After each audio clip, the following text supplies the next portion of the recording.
This episode is brought to you by New Masters Academy, the world's #1 online art school. Check the link down below for a free 7-day trial. Thank you, New Masters Academy. Hey everybody, welcome back to the Honey and Absinthe After Hours podcast. We are your hosts. I'm Vincent, a background designer for animation. And I'm Janet, the ex-Disney artist turned independent creator, and this is a podcast about all things art, business, and whatever we feel like. Now today we're going to talk about, are you a right fit to work for Hollywood?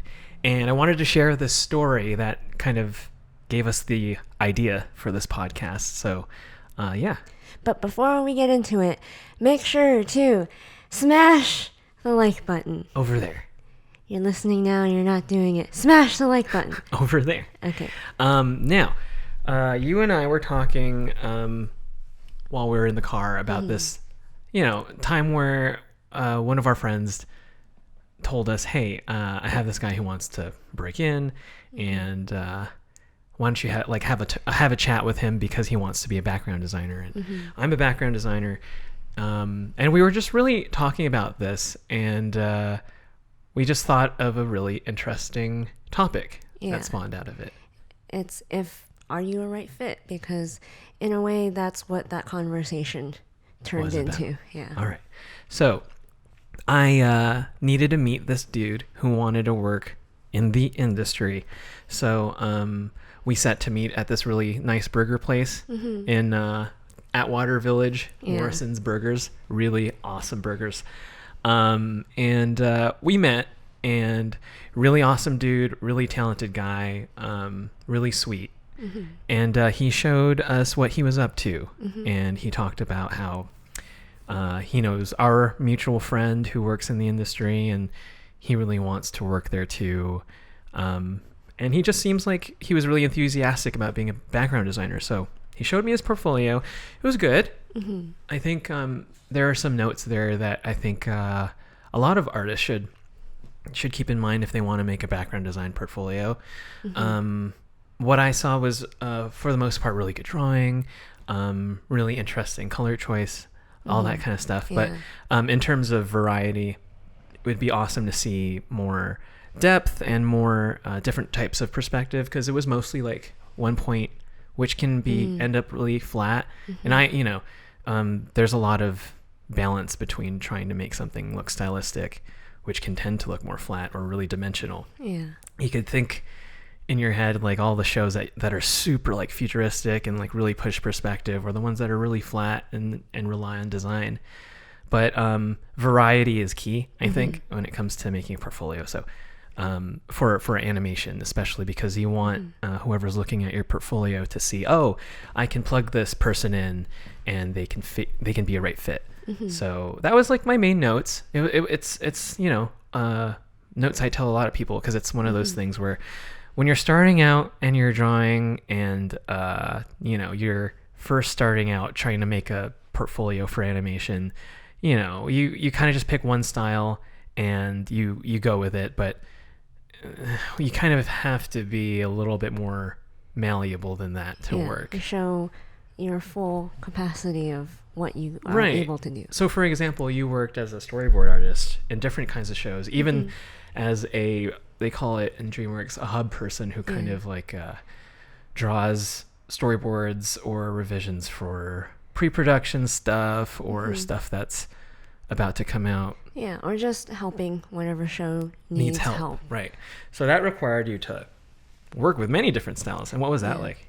It was really exhausting, because whenever you are put on a new show or required to do a new style, it takes some acclimating, no matter how good you are or who you are. And especially since I was helping out on a lot of different shows, if let's say their board artist is decided to take an extended vacation, they need extra help and they didn't want to hire out freelance, so they have hub artists who they keep on hand just to help.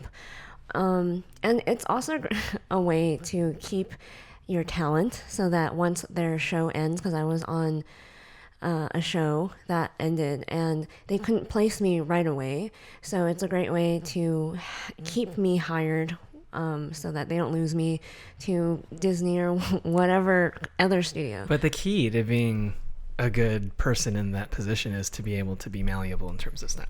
Yeah, so because we went to Art Center, and I mean, there are some people who have a really unique style and a really strong point of view in the way that they want to draw from the beginning.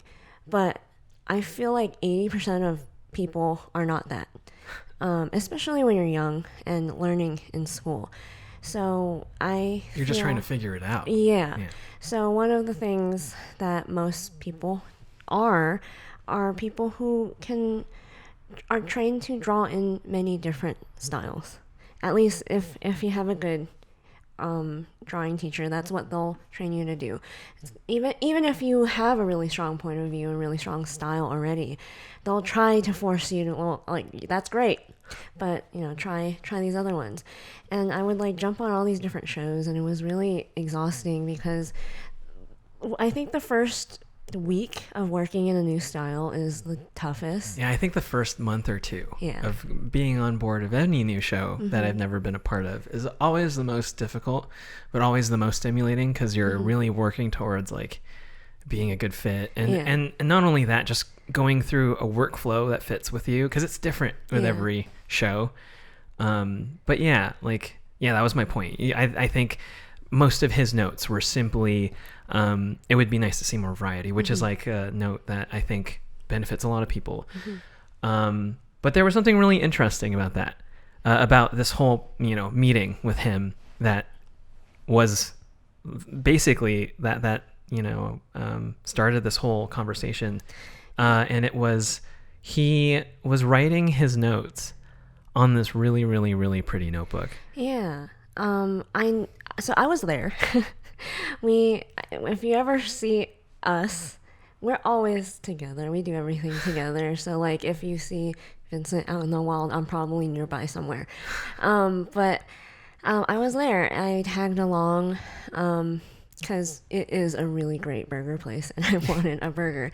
And during the whole time, because he had the both of us there, he asked us like, well, I'm curious, doing like other things too, because he knew when we introduced ourselves, he knew that you were the background designer. I was like, oh, I'm a storyboard artist, and he wanted to ask me questions too. So it became clear through the whole conversation that he didn't know exactly what he wanted to be and do, because he asked the question, how do you know? How do you know I'm interested in so many things. Like, let's say I'm interested in background design and storyboarding. How do I know which one to pick? Because, they always tell you need to pick one. Be like a specialist, not a jack of all trades kind of person. It's easier to get hired. So I was like, okay, that's smart. But first of all, I think the easiest way to know is to make a full portfolio of one thing. If you hate that, and the whole process of doing that, like 20 backgrounds or whatever, that's probably not for you. And then make a whole, story portfolio. Maybe you like doing that more than that process of doing your backgrounds. Probably more suited to storyboards. But in general, the fact that he even asked that question made me realize like he doesn't really know what he wants. But he really wants to be hired in animation. Which is a typical thing that we see all the time with people at especially industry conventions. We were like that too. Yeah. I wasn't quite sure exactly what I was going to do even after I graduated. So it's a very common, I want to work in this industry, but I don't know what to do, but I know how to do some things kind of like problem. I can draw. Yeah. I just don't know if I'll be happy in this role versus that role, because I kind of like everything, or I like everything the same. And you can see it's a source of stress. Yeah. It's like, oh, it's something that like is really confusing. Yeah. This person. And I remember when I was in his position, it was very confusing for me too. Yeah, I definitely related. That's why I was like, that's what helped me. I mean, I made a whole VisDev portfolio before I made a storyboard portfolio. And that's how I realized I don't like VisDev. And, you know, the whole time he was really diligently taking notes on this beautiful notebook that I've never seen before. It, for one, had really nice paper on the inside. And then on the outside, it had this cover with like a really unique pattern on it. It's like he bought like extremely specialty paper or something and put it on the front of it, and it just seemed really well made. Yeah, and so we're talking to this dude and he's writing these notes, and then I'm looking at this notebook thinking like, man, I'm looking at your portfolio, right? Yeah. And I'm looking at his notebook. And I'm looking at his portfolio, and I'm looking at his notebook. And eventually I have like, I you know, we're waiting for food or whatever it is. And I blurted out like, where'd you get that notebook? Is it from Mido? Because it looks like something from Mido. Mido, if you've never been to Mido, it's this stationery store. If you live in Los Angeles, you go to Alhambra or Arcadia, there's a Mido. Or they have the cousin store. I forgot. Kinokuniya? Yeah, Kinokuniya Bookstore, yeah. in Little Tokyo. Yeah. But that's where people go to get really awesome imported from Japan or wherever stationery. And it just looked that quality, but the craziest part, it looked even better than that. Yeah. So I had to ask. I was like, where'd you get it? Yeah, especially because Vincent has like 20 unused sketchbooks just laying around, and it's so frustrating for me, who's a little bit of a minimalist, and I only use one sketchbook at a time. You have like you love collecting sketchbooks, so you asked him like, love collecting them, never like drawing on them. Or you'll draw on like the first 5 pages and then draw on the next one. So you have like 20 unfinished sketchbooks just laying around, and then you're always because you lose it all too, and you're always asking me, where's this one? I'm like, I don't know, don't you have this pile of sketchbooks right here? And you're like, that's not the one though, I'm looking for this one. It's because Gail told us way back when that you need a sketchbook for your studies, you need a sketchbook for your imagination stuff, and you need a sketchbook for a third thing, I forgot what, but then for forever and ever after that class, I had this stupid idea of like, here's my dynamic sketching sketchbook, here's my gesture study sketchbook, here's my painting sketchbook, all this stuff. But whatever. Yeah. I'm making art. But like, yeah, so you asked him where he got his sketchbook, and I thought he was just gonna like say like, oh, I got it at like Mido or something like that. Yeah. And he was like, I made it myself. I occasionally like sell it at like craft fairs and like trade shows and stuff. And then you were like, and like, what? Like my ears perked up when I was like eating like churro ice cream or something, and my ears perked up, and I was like, what? Guy, you have this amazing gift, this amazing talent that like you make money already selling this thing, this amazing piece of this useful notebook, sketchbook thing that you made, and it's so beautifully handmade and everything. You're telling me you sell this, you make money off of it. Yet you want to work in the Hollywood industry? Yeah. Not as a bad thing, but it's just like, it's one of those things where like the thing that like, I'm looking at your portfolio, right? And I'm looking at this thing, and it's, to me, the most amazing thing that this person has ever done. And in fact, like most amazing thing I've seen, a lot of people in animation, they don't do crafty things. No. We draw really pretty pictures and paint really pretty pictures. Heaven forbid we have to do anything beyond that, because I don't believe use our hands and actually make real things. No. Yeah.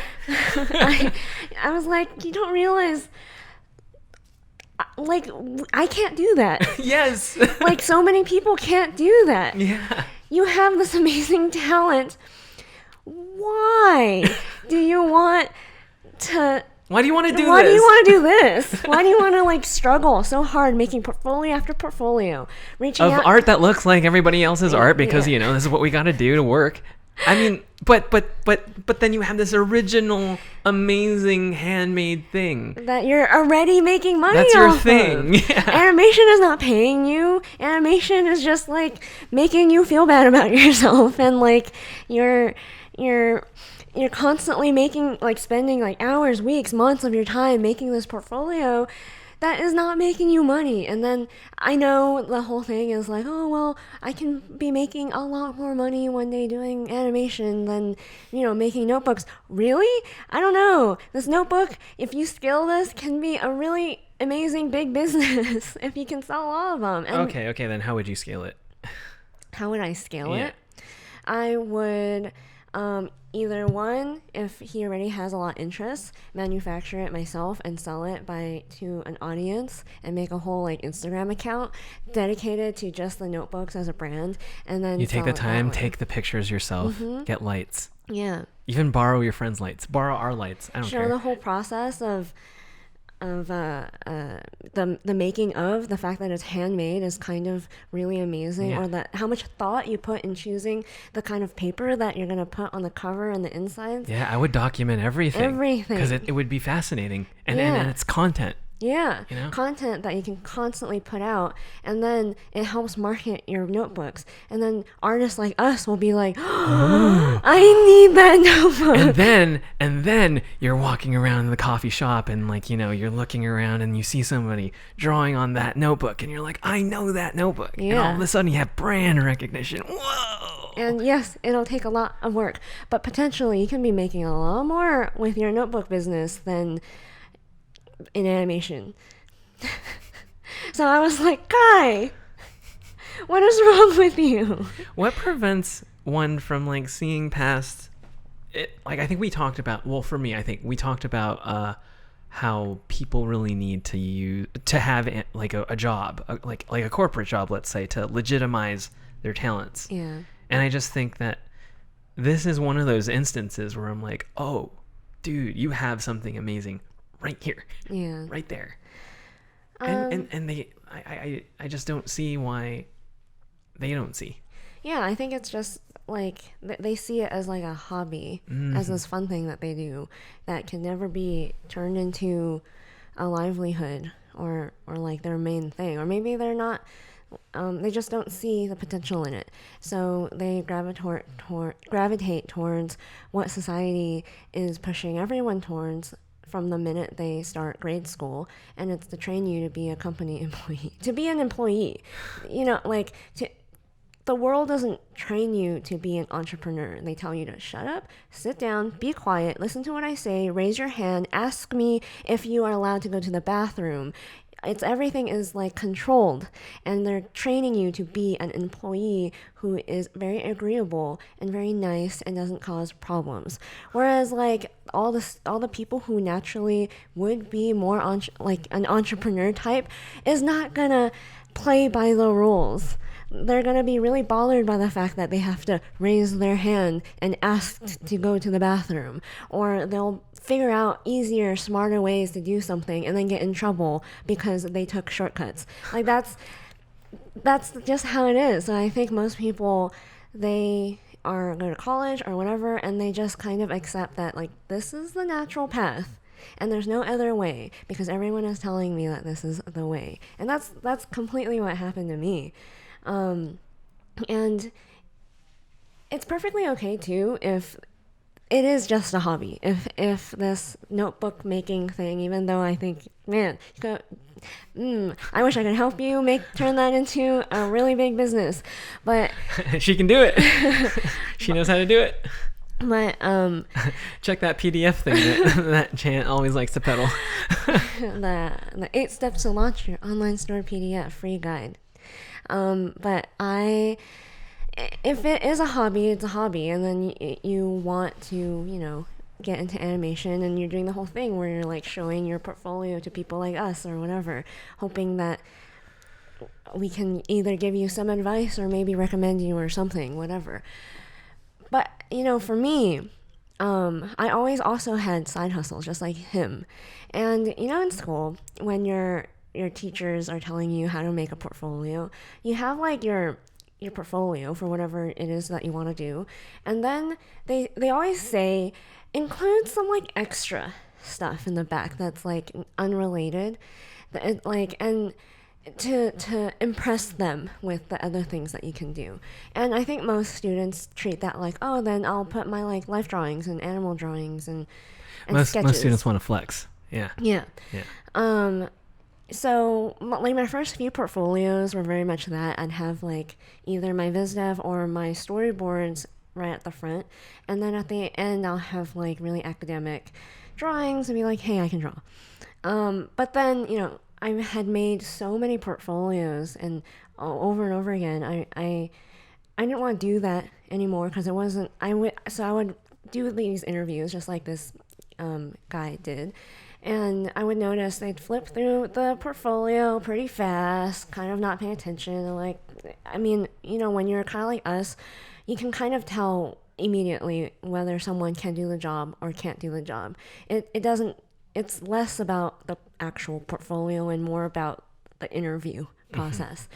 So, you know, most people don't like look really through my portfolio, and then they'll get to the end and they'll see like these sketches and they're just like bored. Yeah. So I stopped doing that. And instead I was like, you know, I'm going on so many interviews and doing so many portfolio reviews, and I'm doing the same thing every time. I'm going to like test and see what makes people actually react when they look at my portfolio. Meanwhile, this whole time as you're shopping your portfolio and making all these interviews, you and I are doing convention stuff. We're making prints, we're making buttons, we're making these little zines. Yeah. And one thing that we really started to do was this webcomic together. Oh, yeah. And you had started working for theme parks at the time, so you had a lot less time. So I took up the mantle, and I basically did this weekly webcomic every single week for like, I want to say like a year or 2 years. And I started putting other things other talents that I had that were completely unrelated to animation in the back. So I took out those sketchbook drawings and the figure drawings and stuff, and I put in my comics. And I don't remember if I put in our prints either, but I'm pretty sure I put in my comics. And I noticed a really big change when I did that. When the minute I did that and I showed professionals in an interview setting my portfolio, they'd flip through my portfolio, not really caring, and when they get to the end and they'd light up a little bit and they'll be like, what's this? Like really actually curious, actually interested now. If you are an entrepreneur or you are looking to start your entrepreneurial life by leaving your 9-to-5 job, I have a book recommendation for you. You should listen to The 4-Hour Workweek.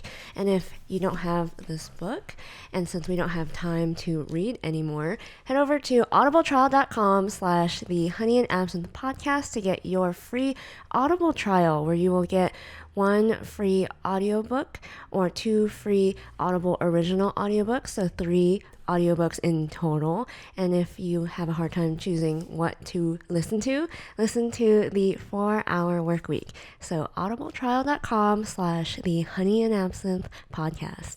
And so they're like, what's this? I'm like, oh, this is this webcomic. And by then, like, this webcomic had gotten a little bit of a following on Tumblr.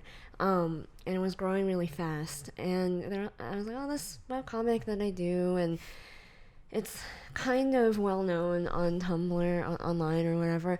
And then they'd start asking me so many questions, and like they're suddenly so interested, and like suddenly these interviews became more interesting for the other person. And I was shocked too, because I was like, you're interested in this other thing that I do? That's fascinating. Okay.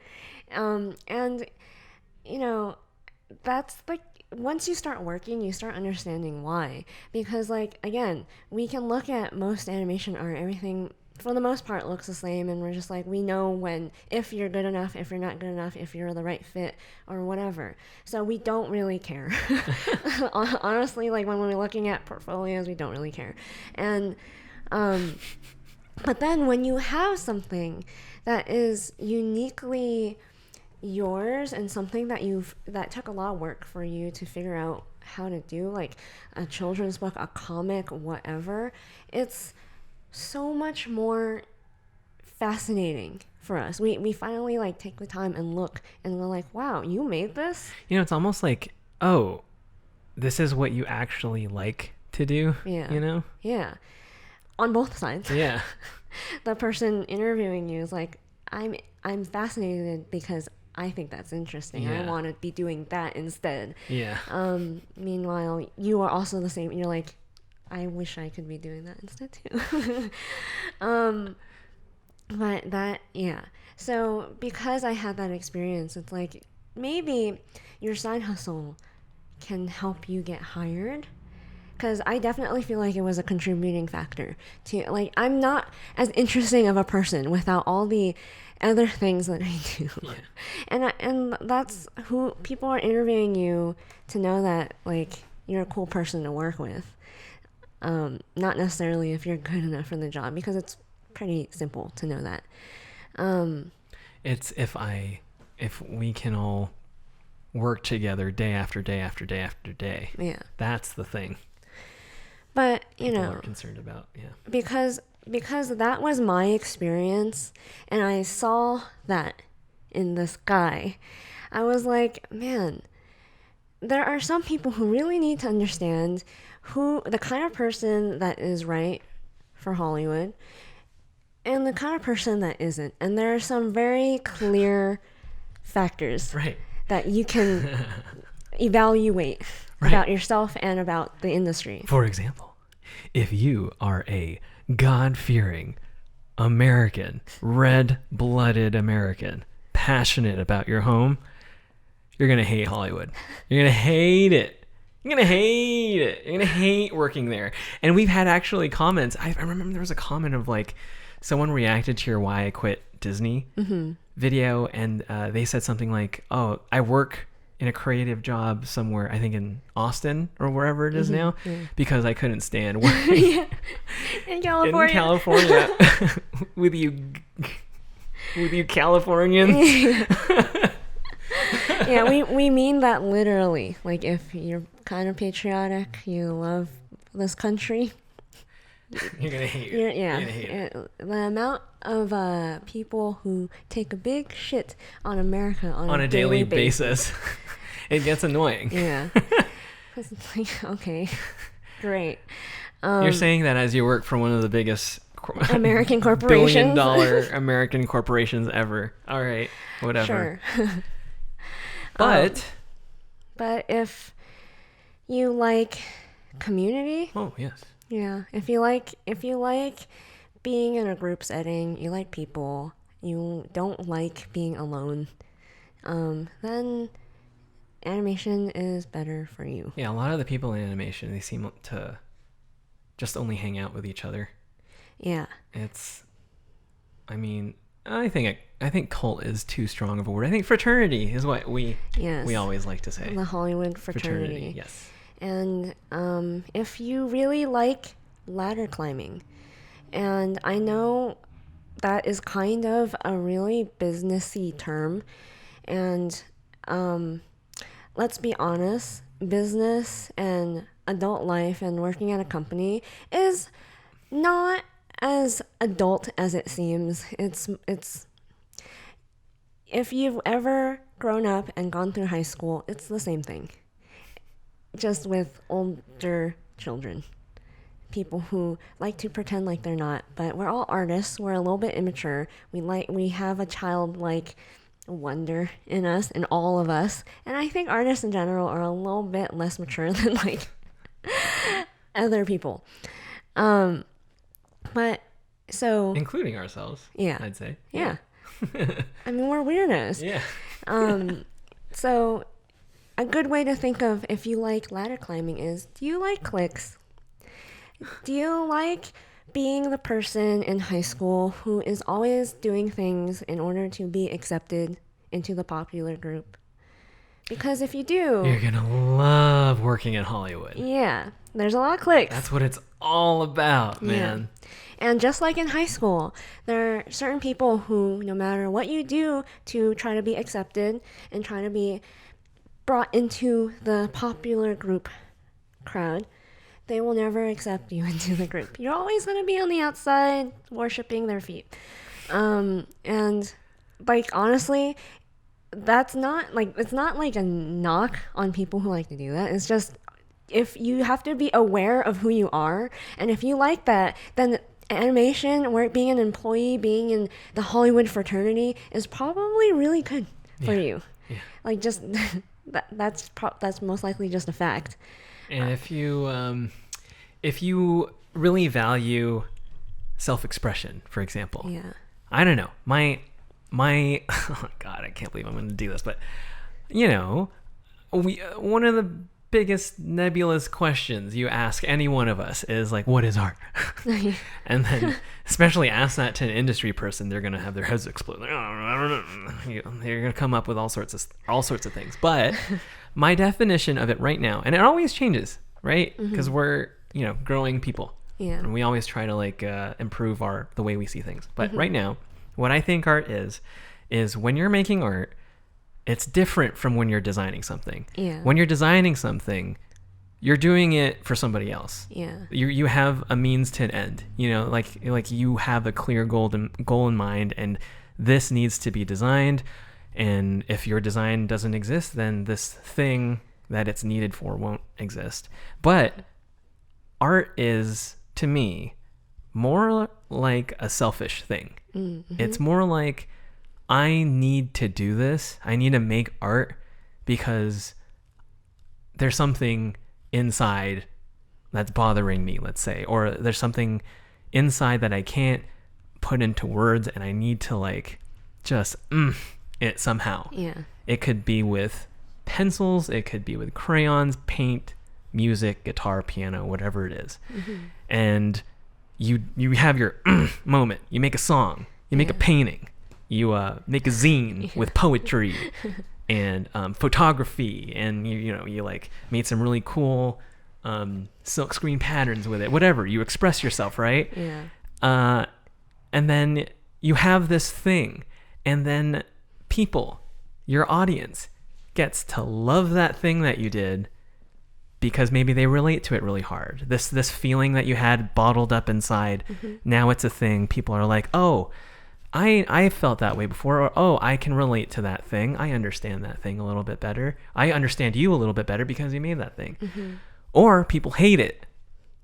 People hate it because I don't like the way you think about things, or I don't like your design sense. Oh, I think that's tacky in terms of style and taste.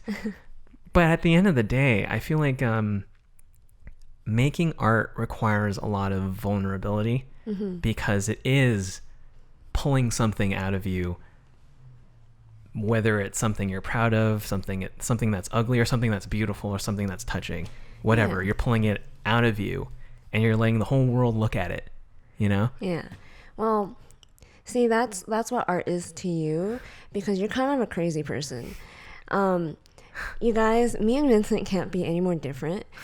Vincent is like so intuitive in how he approaches art making, and like you have moments when you just need to make art, and like hell or high water, you're gonna do it because you have to, because there's something in you that like you're gonna be really upset, angry, sad, whatever, unless you do it right now. I have like if I have that need, it's like I'm sure like a lot of artists could relate. Like this thing that you want to say or whatever, it's like gnawing at you, and the more hours or minutes that go by that you're not allowed to like express this feeling or whatever it is, it makes me really angry. Yeah, and frustrated. And like that can't be more different than how I am, because you if you guys think I'm smart and I'm like really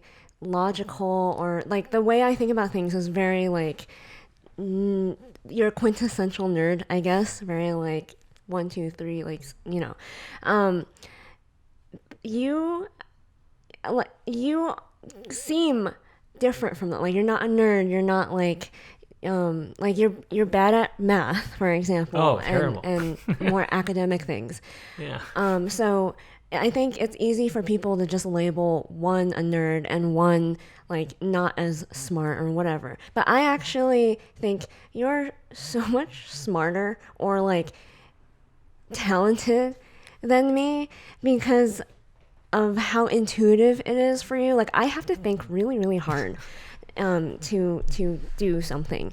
You just kind of wing it, and then something amazing comes out. Or you'll, for example, you want to write a song, you're gonna write a song. You're gonna figure out exactly all the like. Even if you don't know how to play piano, you'll learn how to play piano just because you need to write a song. Like that's how crazy you are, and you'll do it in like a day. For me, I'm the kind of person that I don't do things because I need to. Like if I for some reason I had this urge to make art or whatever, I do things because of like an end goal. Like I want this painting to exist, so all these steps have to happen. I do it begrudgingly, almost like I have to. I don't think about whether I want to. My emotions are like not part of the conversation at all. It's like I will force myself to do things I don't want to do in order to get some kind of end goal. But then what? Then you feel pleased with the end goal? Yeah. I see. Yeah, so it's different from you just like explode creativity, and I'm like, I'm gonna sit down and be creative right now. Force myself to be creative right now. And so for me, that whole like, how do you know if you need to make art? Like how do you know that it's for someone like me at least? And for me, how I realized this about myself is I care a lot about whatever I'm making. So when I first started interning and then freelancing, it really bothered me when I would work really, really hard on this project for a client or designing this thing, and they make a because justified, they paid for the project, they paid for the logo, they paid for the commercial, whatever it is that they paid for, they get final say because they paid for it. Obviously, it's not my job to tell them, oh, that is a bad decision or whatever. But because I cared so much about the art, I couldn't help feeling that way at the very least. I always was like, I wish that like they picked this or they made such a bad decision or like, and so I would put all that energy in order to like not feel so intensely about the work that I was doing and wanting my work to always be excellent. Always. I always at a certain point when I was really like beginning, I would put like 100% of my energy and my effort and my care into my work, into my internship, into client work and stuff like that, and it would exhaust me because I never got back what I wanted from it, because it's work. Work is never going to give you emotionally back what you need unless it belongs to you. And so I would put that energy, I reduced my care from like 100%, 110% at work down to maybe like 70 to 80%. And I used that intensity for my own stuff. And that was when I knew that like, oh, I care too much. And I have to always remind myself, like when I'm at work, I care too much. I can't care this much because at the end of the day, no one cares. Like as long as I'm doing a good enough job and I'm giving whoever what they want, that's my job. And my emotions have nothing to do with this. But that's soul sucking if you don't also have a side hustle. If you feel that way, I mean, like the Hollywood is probably not for you, because if you like, if doing that doesn't suck up your soul, like you're like, it's fine. Like I can give work like 100% and be fine and not need something else that gives back a little bit. But you know, if you're constantly like, oh, work is just work, but I really, really love this other thing that I do, most of the time I think you're most likely not right for animation, because it'll just lead to unhappiness Versus there are people who kind of seem like they balance both really well. Like they understand their side hustle will always be their side hustle and their hobby, and their work is their work. Yeah. Like it is what it is. And I guess I think it takes a little bit of time and knowing how you are in a work situation to know. Yeah, I think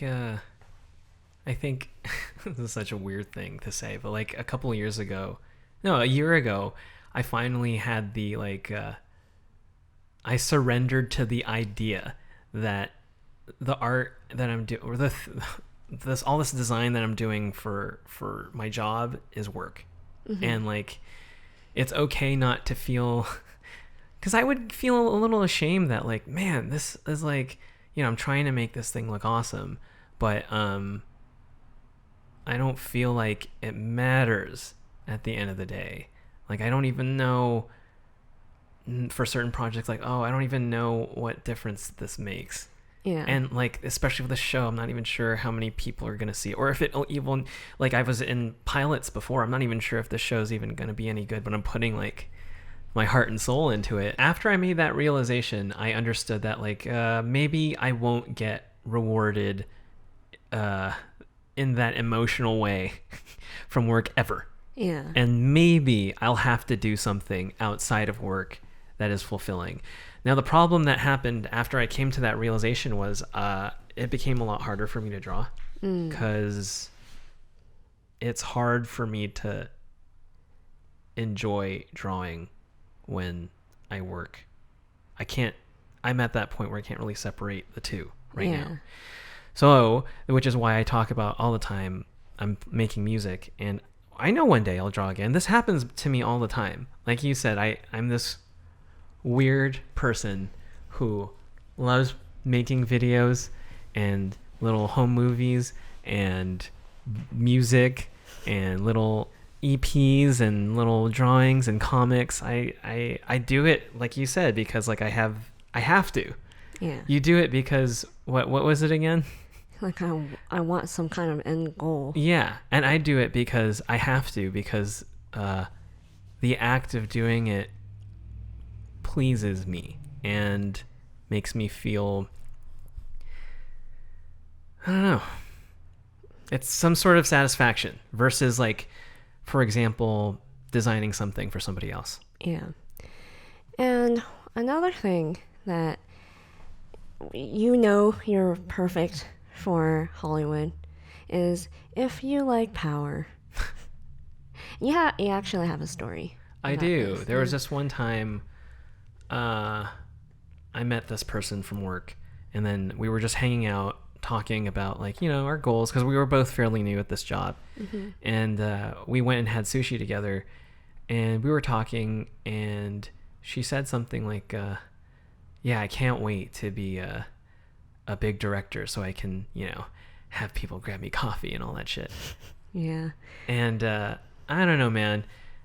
I think that there are a lot of people who in Hollywood who are in animation who really love that fantasy of like having your little minions. Yeah, having your personal assistant follow you around, tell you this is what's on the schedule and here's your coffee. I like to work where I work because I like making really cool shit. Yeah. And that's it. Yeah, I don't ever like, if I were, let's say like, okay, so I'm a background designer now, graduate to, let's say, art director, production designer, whatever it is. Yeah. I don't know. I'm looking forward to having interns help me with naming conventions and all the housekeeping stuff that like, because I'm really bad at typing. Yeah. I'd like that, but like to be like, oh, James, I need you to get coffee and my strawberry muffin and my favorite latte. Yeah, and that's why you're doing all of this? That's okay. Yeah, so there are people who just love that stuff. Yeah. But there are people like us who are just like, no. For me, it's just like, I feel bad for the person grabbing me coffee and shit. It's like, no, it's fine. I can grab my own coffee. Yeah, it's fine. I actually like it. It's really meditative. It helps me slow down and all that stuff. Yeah. So you and I really don't like the whole power thing No. that people in Hollywood love. And people in Hollywood love power because they love sticking that on their on their social media bios, like Instagram or Twitter, whatever it is, because they are nothing without it. Yeah. The most frustrating part about that is like the reason why they do that is because they need everyone to know I've been working in anime. Like even in like Twitter conversations and what, the first thing they have to do is validate themselves that I have been working in animation for 6 years. I am a so-and-so person in animation. This is why you should listen to me. The only reason why I say I'm ex-Disney, because I think it makes people think about what that means. I chose to leave. That is who I am, someone who chose to leave. I'm not trying to be like, oh, I used to work at Disney, and I'm like trying to no one cares. Yeah. I know no one cares. But, oh, that's so gross. Yeah. Oh. And so the whole like the reason why I was driven, the reason why my dreams were to be a director or a showrunner was because I wanted to make my own show, was because I wanted to make a movie. It wasn't because I can lord my power over some assistant or some whatever. Lackey. Yeah.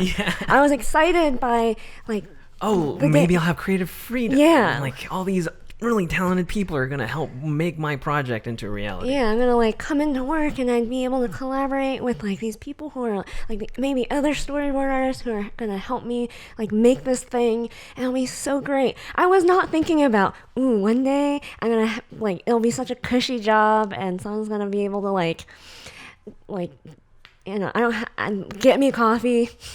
I'll just come to work and coffee is there. Like I didn't want that. I didn't even think about that. Explain to everybody how I've been the past week, because I've been really enthusiastic about my work lately. Because I'm this background scene that I'm working on is very, very fun and interesting, and it's kind of it's sucking me in. Yeah. So explain to everybody what I'm doing. So you were tasked to paint these backgrounds that like everything is made out of meat, and it's really disgusting looking because of all the different cooked meats and the uncooked meats and the color. Like you can imagine it's all pink and red and brown, and it's like the texture of different kind. It's just kind of gross, but you've been getting really into it. I have. Yeah. I've been getting really into painting these backgrounds, and it's just one of those things where it just brings me joy, and that's how I know that I'm like, I'm not in it I'm not in it to have power over people or to flex to normal people that I work in Hollywood. I'm happy that I get paid almost $2,000 a week to paint meat backgrounds.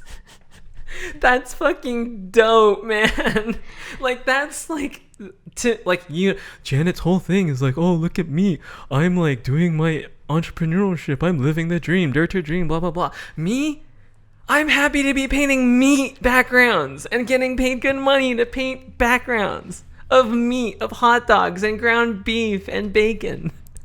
That's my life, and I love it. But you are pretty good at separating yourself from the people who are like all for the power and all the weird vanity bullshit. Yeah, because I think they're lame. Yeah, you kind of make yourself like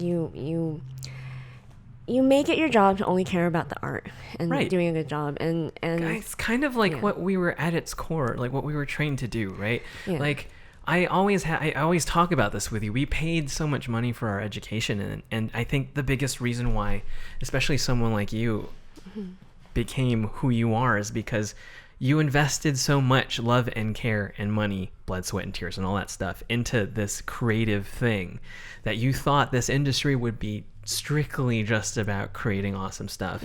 And then you slowly realize it has nothing to do with that, and all of this stuff, like all this office politics. It feels like a minefield when I step into the office all the time. Yeah. Well, pre-corona, Yeah. pre-pandemic, obviously, but it just there's Yeah. a reason why people from middle America hate working in Hollywood, and Yeah. I can see. And I lived here all my life, and I can see. Yeah.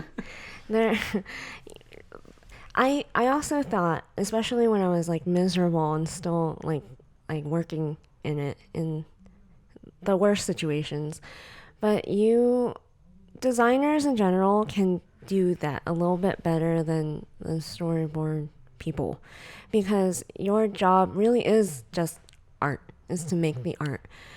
There's a lot more office politics when you're a storyboard artist, in my opinion, because in a way, you have to play ball with other people, and sometimes you have to collaborate directly with other people. And it's all about ideas, and you can't. It's a more social, Yeah.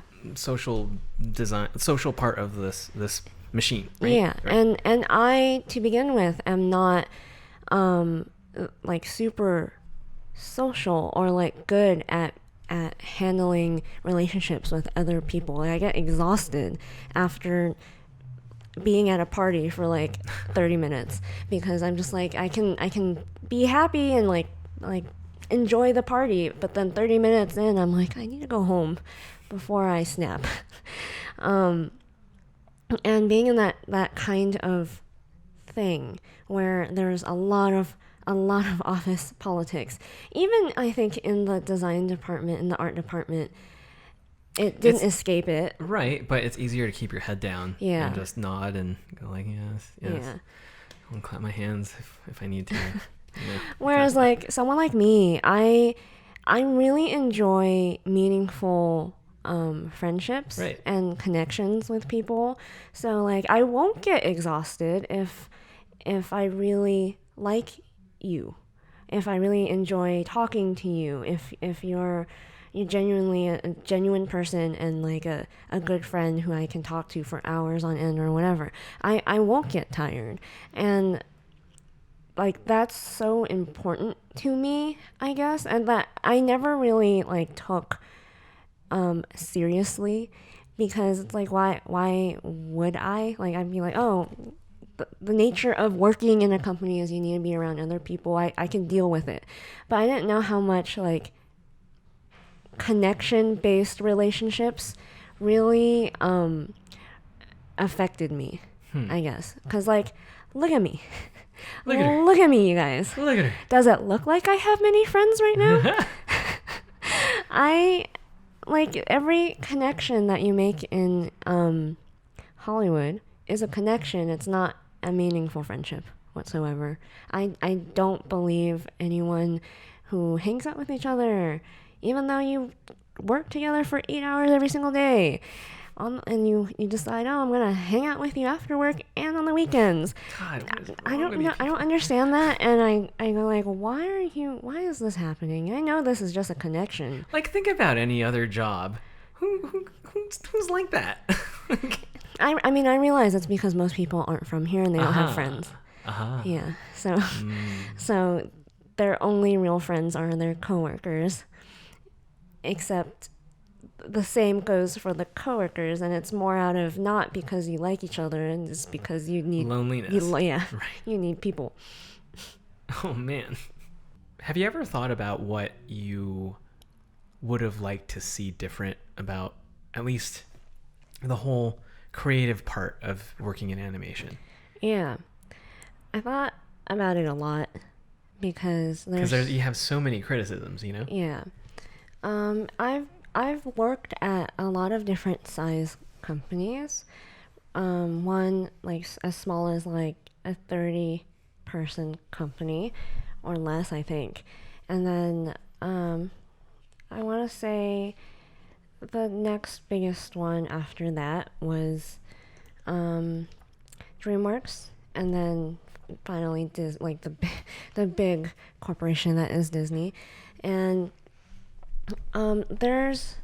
I had good experiences and I had bad experiences, and I really thought about like what at the end of the day made it so awful with the bad experiences? What are the key differences? And it's leadership. If like for everyone who is currently in animation in Hollywood, because it's animation in Hollywood is the same, and people need to get that through their heads. Like just because it's like the less respected part of Hollywood. Yes. Animation is. But artists like to think that, oh, we're better, we're different, we're not as evil or as disgusting as Hollywood, like the real Hollywood is. But animation is Hollywood. Come on. So what I noticed about like the good experiences that I had was that like my bosses and my boss's bosses were really, really good at leading. And leadership is a skill that I think some people are more suited towards. And it's not that you can't learn it. I think anyone can learn it. But I do think there are some people who just shouldn't be leaders. And I like that's not like a knock on that. And like some people are just better and really, really good just being a storyboard artist. They excel at that. Maybe just because they're so good at being a storyboard artist doesn't mean they'll be a great director. Those are like, it's two different skill sets. Same thing with being a showrunner, and then on up and up and up. And the good shows, I had great bosses who were really kind, really good and patient, and like were not micromanaging me, gave me the freedom that I needed, and also like had a different approach to every single person that they worked with. They didn't treat me like they would treat you, for example. Like, we're two different people. We're motivated by different things. We respond better to different things. Like simple things like that. I wish artists understood better. And that's the thing about it. Like, we're artists.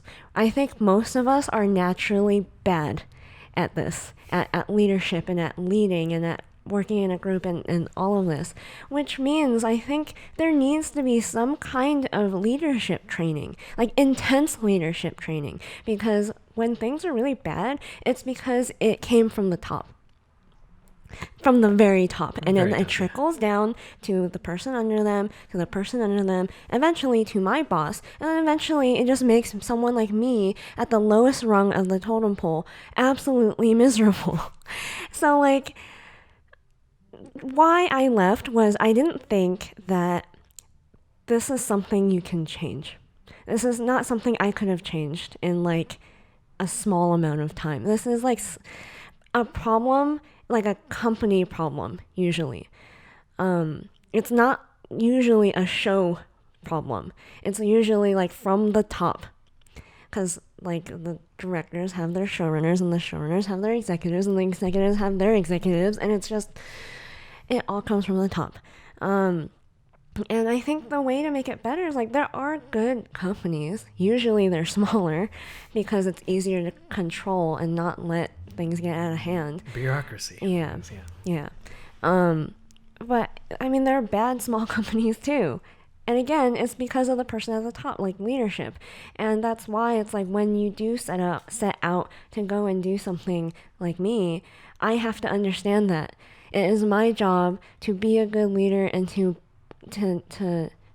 learn these things, because at the end of the day, you have to acknowledge as a leader, everything is your fault.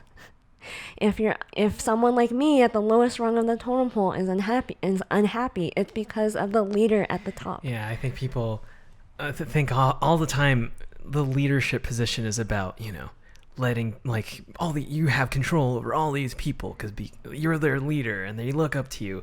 Where it's more daunting to people like us, because immediately our first thought is like, if I make a mistake, it's on me, and everything is on me. Yeah. And that's a huge responsibility. It is. Being a leader is, like you said, something I don't think everybody can do. Yeah. And that's fine. And that's fine, because it's a huge responsibility. Yeah. I think most people who want to be a leader, again, is because of this shiny illusion of power or whatever. But at the end of the day, like, you have to acknowledge what you are good at too. Like, there's some people who I'm like, man, you are an amazing board artist. You're an amazing editor. You're amazing whatever. Not good with people.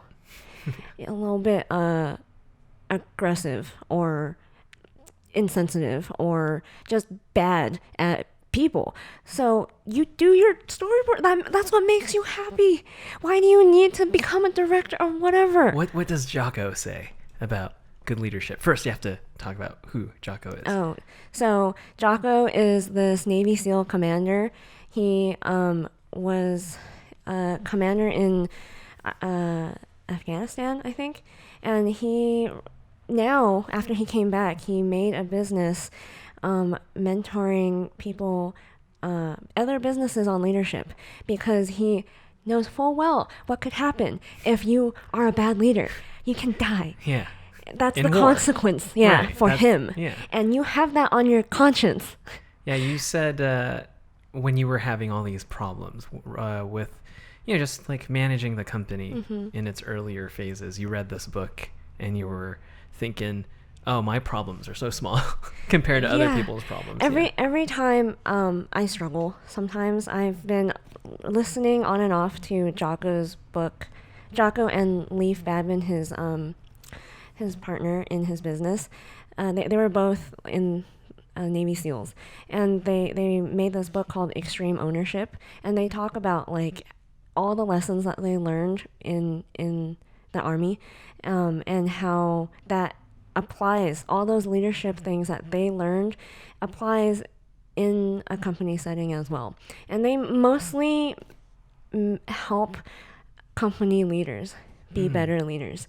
And they would tell these amazing stories about good leadership and bad leadership and small mistakes and everything. And he like, one of the stories he told was like, he was responsible for, I think, one of his soldiers getting shot and blinded for the rest of his life. And he had to understand, and I think it was like through friendly fire too, or whatever, and which is like embarrassing. He was like, I never want to be a commander who is responsible for friendly fire, and then it happened, and then he was like so embarrassed. And so, like, I think everyone's first instinct, you look at like any big Hollywood news, everyone at the top always blames someone else. It's not my fault. And I think that's bullshit, because like, if you're at the top, it is your fault. If I mess up with Honey and Absinthe, it's my fault. I have to deal with that. Why is it that these people at the top can't? Whose fault is it for ruining Star Wars? Disney's fault. At the very top, you know who I'm talking about.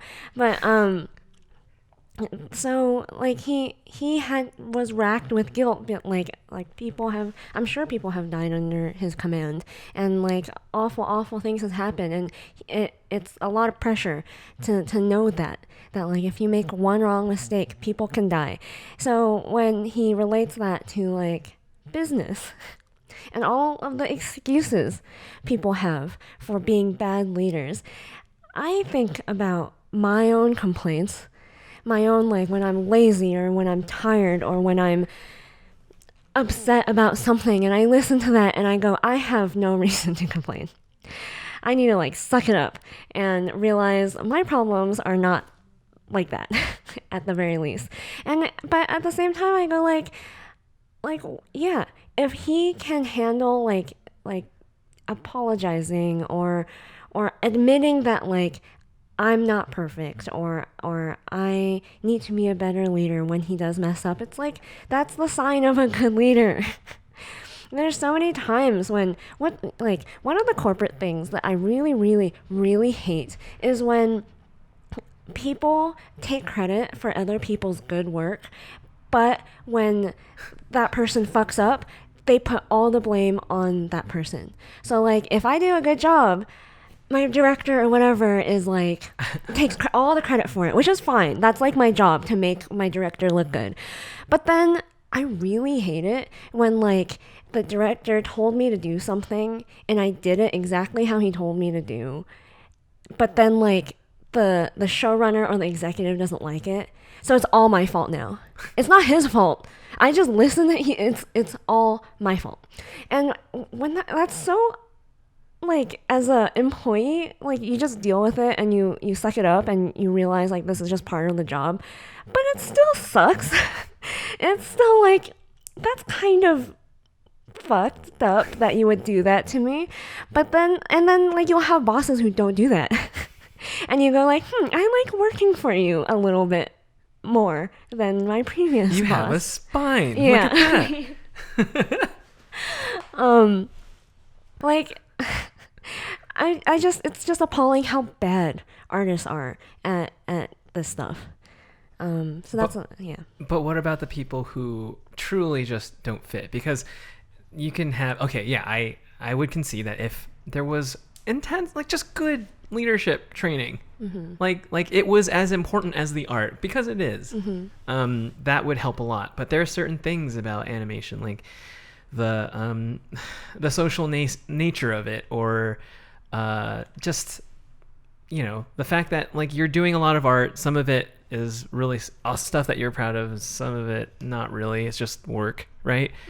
What happens to those people who just want to create or just aren't a good fit for animation? So that would be someone like me. Hey. And I would say, because I think what people like me struggle with is, like, well, it's stable. Like, a company job is stable. It's easier and all these things. What else is out there? And so here are your very clear options. You can freelance. You can teach. You can start your own company. Or you can do a combination of all these. And most people who know that they're not right for corporate work or full-time work, like being a company employee, whatever, they know that they need to do a whole bunch of combinations of all these things. It's never usually just one.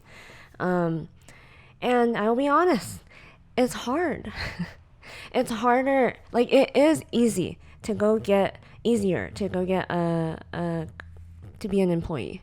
You have less responsibility. Again, like, you have less responsibility. You don't have to take ownership for your, like, the mistakes. You can pretty much just blame someone else.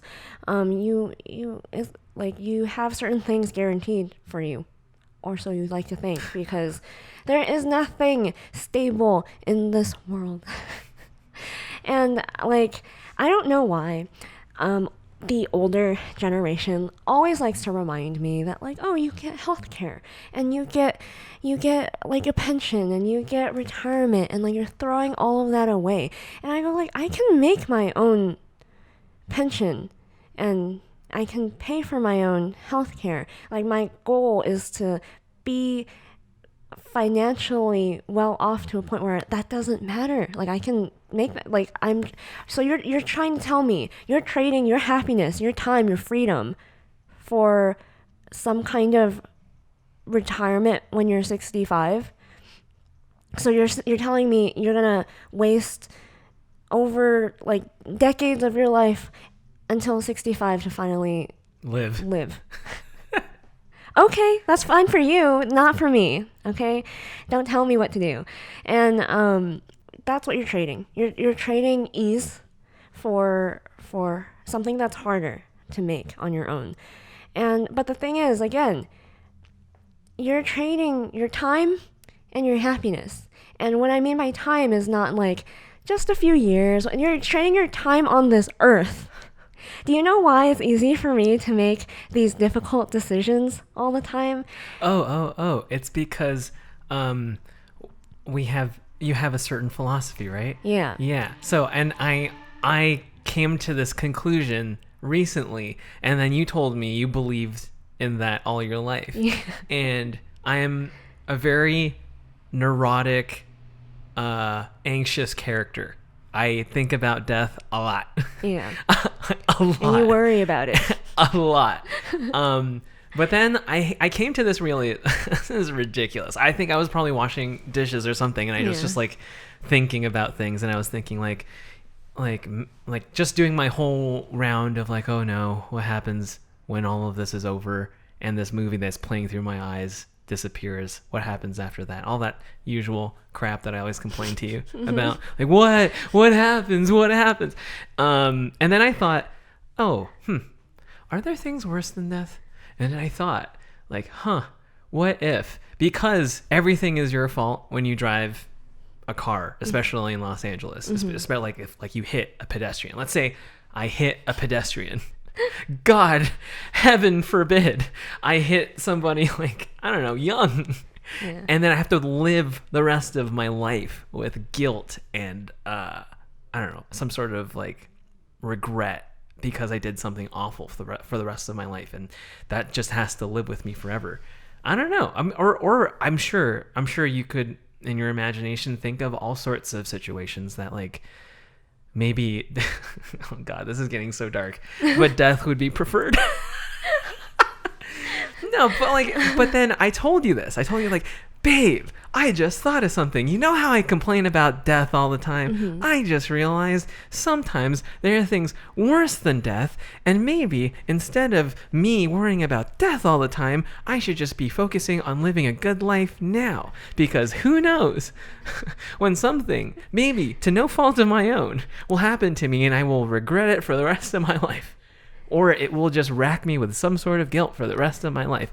And you said something like, oh yeah, that's how I see things. Yeah.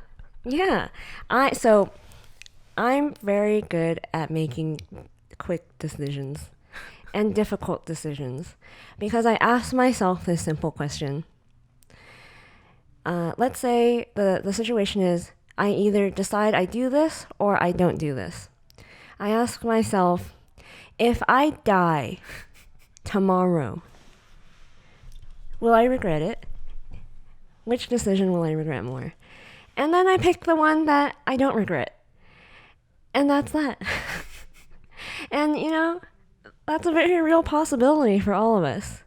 If tomorrow doesn't come, are you going to regret the rest, like everything you've accomplished in your life?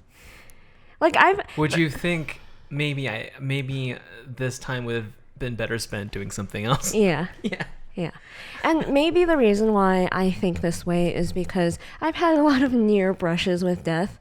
I am not the healthiest of healthy people. Like, I try to be, but when I was really young, I got diagnosed with like pneumonia twice. Yeah, I'm not that old. I shouldn't be getting pneumonia that often. But both times I was like in the hospital, and there were many a time I was like... Your mom would tell me all the time, oh, when it's cold, you need to make sure she wears a lot of clothes. She even got you like this like puffy jacket to keep your torso nice and cozy. And she's always like, she's so worried. Yeah. She'd tell you need to protect her lungs, okay? She's had pneumonia twice. Here, she reminds you all the time. I know, you told me a million times. And you once like playfully threw me into the beach, the ocean. When we first started dating, and you got so sick. I got so sick. I felt so bad. I got sick for like a month. So I've actually thought about it. When I feel like I'm near death, I think, if I die right now, am I going to regret anything? Do you want to talk about the time you had a lot of brownies? Oh, okay, sure. So, if you're too young for this, you shouldn't be listening to our podcast anyways. Anyway, yeah, we cuss a lot. You shouldn't. But I had some brownies once. You know, those kind of brownies. And we didn't know how much stuff was in there. It was a lot. Yeah. And we only... I think it was 500 milligrams, right? Or something like that. Yeah, it was some crazy amount. And then we cut it into fourths, right? Yeah. So like quarters at least. Yeah. And especially then... We cut it into quarters, right? I was not a large human being even then. I was small. And it was like maybe a quarter of an inch thick, like a piece of brownie. So I ate it, and oh man. I thought I was gonna die. It was bad. Yeah. It was so bad. Oh my gosh, we needed to call for room service, right? Oh yeah, we were in a hotel. Right, we were in a hotel and we needed to call for room service, and you were passed out, and I was hanging over the bed over a trash can because I was scared I was gonna puke. yeah, and I had the hardest time calling to get for food because I was just out of my rocker. But then you told me after this whole event that you thought you were gonna eat it, and then you said you thought something like, I'm okay with that. Yeah, I was laying there and I was like, I think I'm gonna die. And you're like, you're not gonna die. Stop it. You're freaking me out. And I'm like, it's okay if I die. And then you're like, what? No. There's so much more to do. You don't know what's going to happen after this movie's over and all of this stuff. And I was all like, of this stuff I think about all the time. I don't regret anything though. Like if I die now, I know that like I did everything in my heart that was what I wanted to do. So if that happens, I don't want it to happen, but if that happens, it's okay. And that's how I live my life. Truly though, I don't think a lot of people can say the same thing. I'm not sure if I could confidently say that. I want to do a lot of shit. Yeah, I mean again, any kind of hard decision in my life, I asked myself that. So like when I was deciding to like quit and leave Hollywood, I was like, well, I that was the final question that did it for me. I was like, am I going to regret this if I stay? And I never try. And like if I die tomorrow when I was still working, I was waiting for my show to end so I can leave. And in the months prior, I kept thinking, tomorrow I could die and I'm still here. What am I doing here? And then when I would like dread, like if I die tomorrow and I never got to try this thing, I'm going to regret it for the rest of my life. And I would be like, please not, I don't want anything awful, some weird, crazy thing to happen until I get to like quit and at least try, at least give me that much time. And when like that day came, I was like so happy because I was like, yes, I didn't die. I get to live. I get to live and do the thing I actually want to do. And so when I asked myself that, I was like, yeah, I'm going to regret it for the rest of my life if I don't do this. Even if I don't die. When I'm on my deathbed, will I regret it? Yes. So I decided like, okay, I don't like whatever happens will happen, but I'm not going to die regretting this. Yeah. All right, enough talk about death. Time for our movie recommendation, or our recommendation. It's not always going to be a movie, but this time it's a movie, again, for the third time. What's the movie this time, Janet? You lead this one. So this movie is really near and dear to my heart because I watched it after when the whole I quit my job at Disney video was going down. Mr. Smith Goes to Washington. This is an old movie. And it's about this idealistic man who gets elected to become a congressman. And he goes to Washington. And he is trying to make a difference in the world. He is, I think, like a representative for his like Boy Scouts or Cub Scouts or whatever. And he wants to like do some good things for them, make the world a better place for these children. And he arrives and he discovers it's a swamp. Yes. It's a swamp. Yes. An awful, awful swamp. He has these goals of like making this bill to help these children and doing good. And then all the other politicians are like, oh, goals. Oh. Like, you want to get a bill passed. That's funny. That's cute. And it's a great movie. It's played by Jimmy Stewart. Oh, I'm in Washington. Yeah. Oh. Amazing. This is amazing. This is amazing. I'm going to do great things. I'm going to do great things. I'm going to write a bill. He's great. I love him. He's like the Tom Hanks before Tom Hanks, I'd say. Yeah. Yeah, basically. The everyman. Right, yeah. And he does such a great job playing this really idealistic congressman.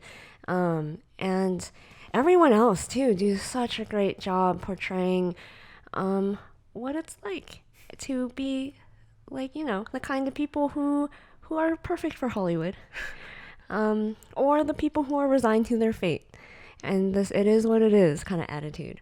And it's really funny how there are so many similarities to Hollywood and what's the old politics. Saying? Politics is just Hollywood for ugly people, right? Yeah, and animation is, I don't know, it's the same. And the reason why it was meaningful to me is because I am exactly the same way as Jimmy Stewart's character. I am very, like, I saw who I was, and I saw who I became, and I saw who I am now.